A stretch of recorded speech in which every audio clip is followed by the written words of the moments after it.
there's one sure thing in this uncertain world. A gharry ride will always take you to places where there's excitement tinged with sun-drenched history. You're on the coast of the Mediterranean, that compelling sea where civilization and romantic living grew side by side. The Pict's magic carpet has transported you to the mosques and minarets that conjure up an Arabian Nights atmosphere, where magic carpets were always a picture book part of life. For we've left Europe. This is the strange city where Western concepts and Middle Eastern magic are superimposed. It was a horse, like ours, over 2,000 years ago, that brought Alexander the Great here to found this city in his name.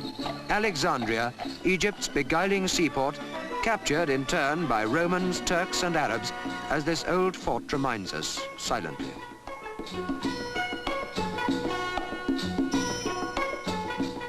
When the pharaohs ruled Egypt, this chunk of granite was hewn and hoisted in memory of an emperor who brought bread to the people starving from a 9-month siege. The Sphinx looked inscrutably on, while in the course of centuries, one of the many mouths of the Nile, which flowed into Alexandria's fishing harbour, got silted up and lost.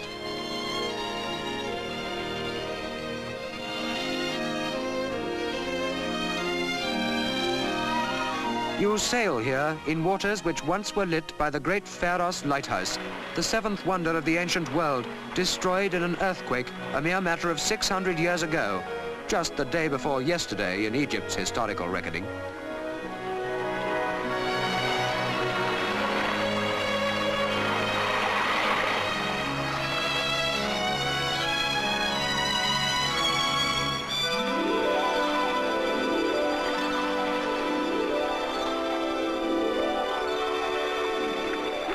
To what particular century would you attribute these fishermen?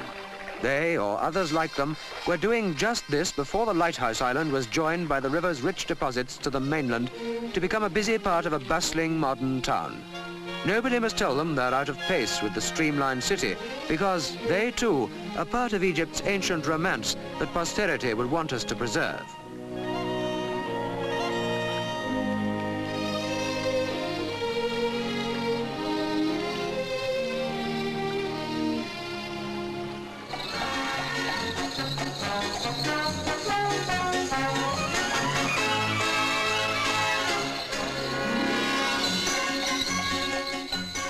When Arab horses stormed into Alexandria 1,300 years ago, they found 4,000 palaces and baths, 12,000 gardeners and 400 theatres dating back to antiquity. But there are surprisingly few ancient traces left here, where 15 miles of corniche give a south of France look to the seafront road that leads east, where we're heading, to the palm-girt Montaza Palace, where ex-King Farouk disported himself in luxury.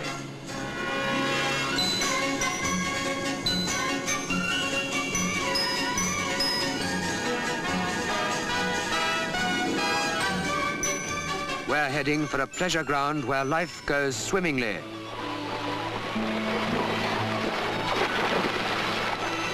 Once, this was the king's private beach, exclusive to his chosen favorites. Today it belongs to everyone. They're famous, the beaches of Alexandria.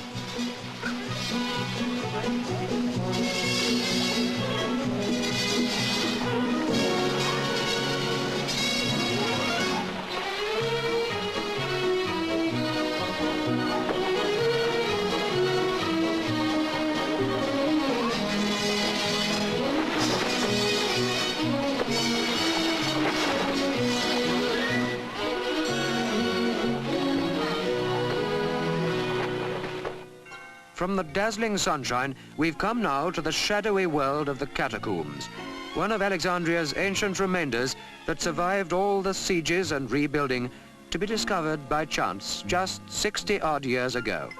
A burial place hewn out of the living rock and dating back through Greek and Roman times to the days of the pharaohs, when snakes and crocodiles were gods.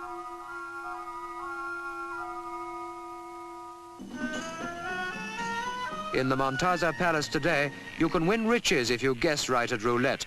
But who can guess what riches, what hidden slices of history may be buried underneath? Faites-moi jeu. Faites-moi jeu, s'il vous plaît.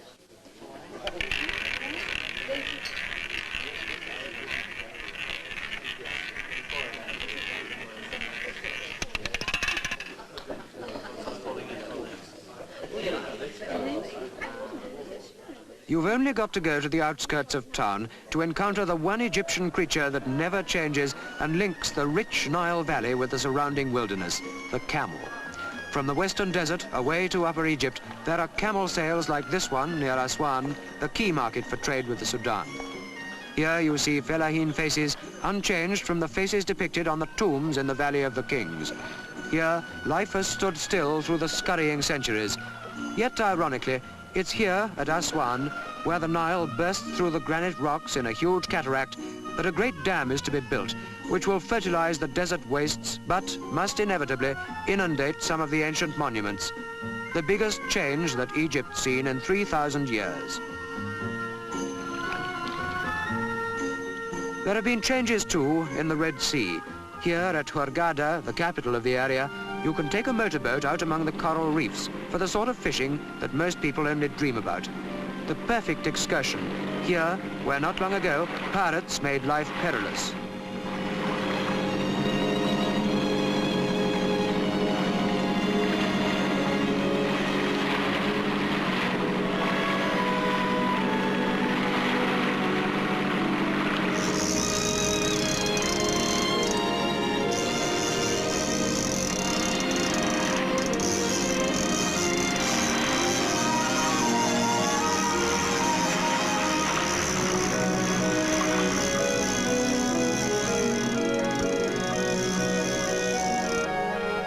Changes too in the life of the local fishermen. Paraffin lights are the only concession they'll make to modernity as they put out at dusk to lure the self-same fishes that their ancient ancestors speared by the light of flares. There's no carpet more magical than the liquid carpet of the Red Sea when twilight puts its inimitable patterns into it.